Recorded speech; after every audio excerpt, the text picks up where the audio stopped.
let me turn to a safety issue, because you and I once talked about this, and you put through some legislation on this. It's not something a lot of people think about, but they ought to. And that is whether we end up in a world where AI controls, critical weapon systems. And you've talked about it in terms of nuclear weapons. You could also talk about it in terms of autonomous weapons platforms. And clearly, AI is capable of making mistakes, hallucinating, et cetera, et cetera. And I'm just wondering where you think we stand on that issue.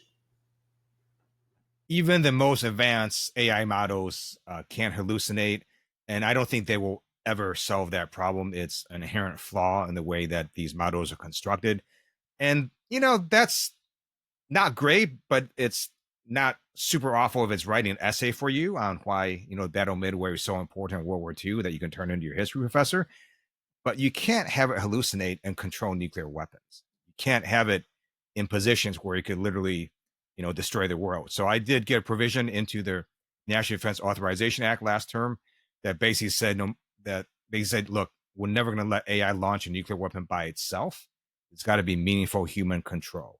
And so one way to think about AI is, what other areas might we want to impose human supervision or a human in a loop or some sort of meaningful human control?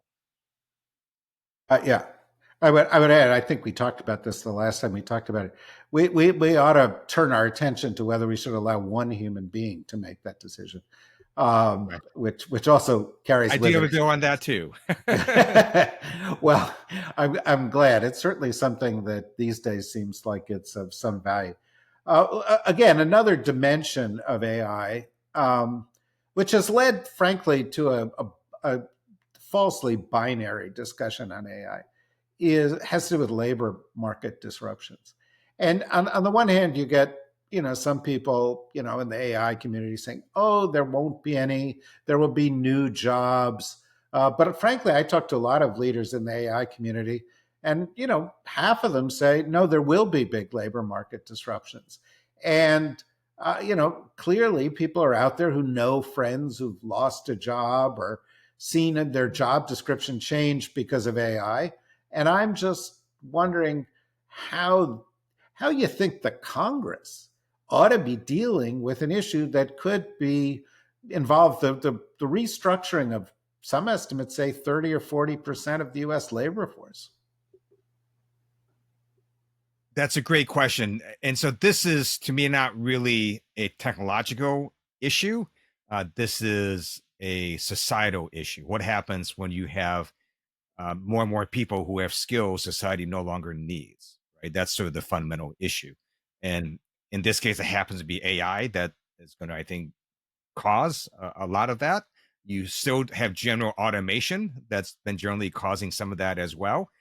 And you're going to have solutions that are going to be able to help people transition to do something else. I'm not sure there's any other real solution other than to help people get new skills or do things that will allow them to sustain themselves. I think as long as people can continue to learn how to learn, they'll be in a better position.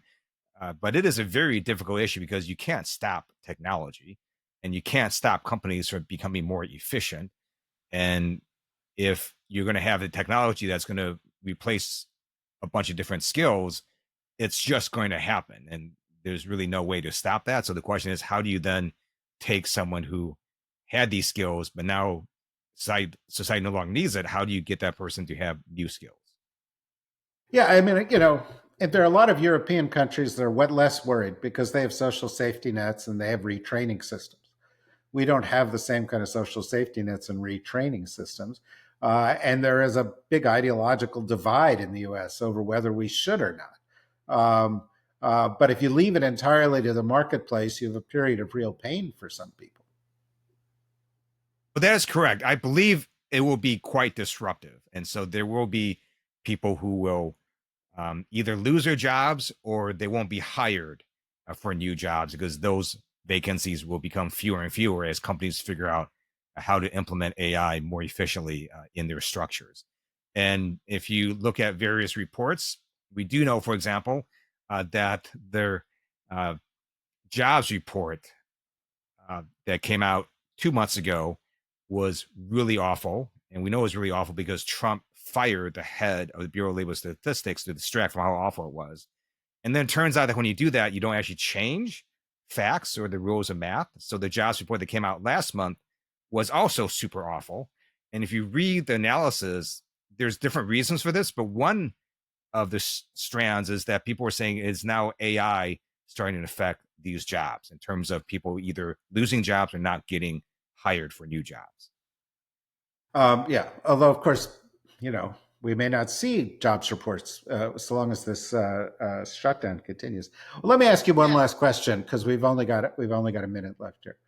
Um, but I'm interested because you go home, you're in your district, you're meeting with people.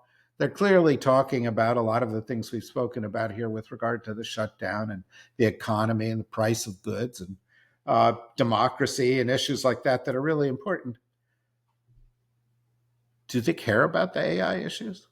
Is anything about this impending change to the whole economy or the current changes that are taking place something that resonates on Main Street to your constituents?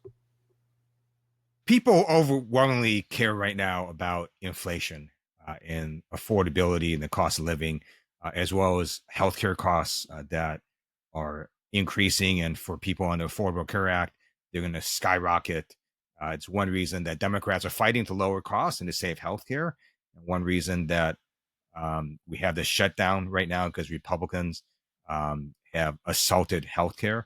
Now, in terms of AI, if you look at polling, most people don't feel very comfortable with it. They're sort of scared of it. Now, on the flip side, a number of them will use it. And um, so that breaks down two categories. There are people who affirmably will go try out large language models and so on. But there's also a lot of AI that people use that they don't know they're using, right? And so, when you use your navigation system on your phone, you're using AI. When you use a credit card, there's AI happening to make sure that fraud isn't happening. So there's also the AI happening that people don't get super excited about, but it's helping society and helping them. But in terms of large language models, I think the polling shows most people are not very comfortable with it, but they are using it. And so I think it's going to take, some more time to figure out exactly where people land on this issue.